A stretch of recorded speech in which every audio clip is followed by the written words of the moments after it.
Hello, my name is Crystal, and you can call me Crystal. I am from New Braunfels. That is a town in Texas between San Antonio and Austin.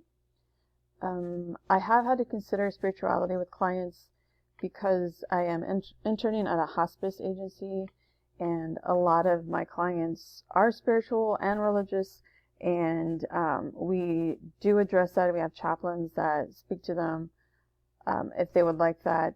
But it is something we talk about in assessment. Let's see.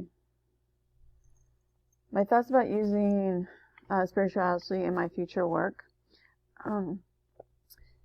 Yes, I really want to be able to use people's spirituality as a source of empowerment and strength for them.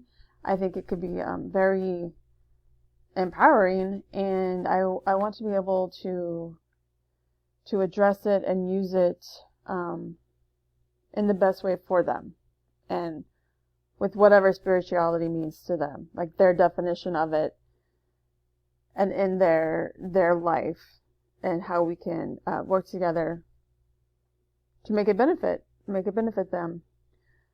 Let's see. I do have a lot of experience with religion.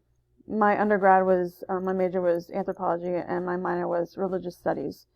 So I do have a lot of knowledge about religions. But again, that is in no way can I know people's lived experiences. And so I'm really hoping this class will help me understand religion and spirituality and how people see those and live those, and how best to address it in the future when I'm working with them as clients.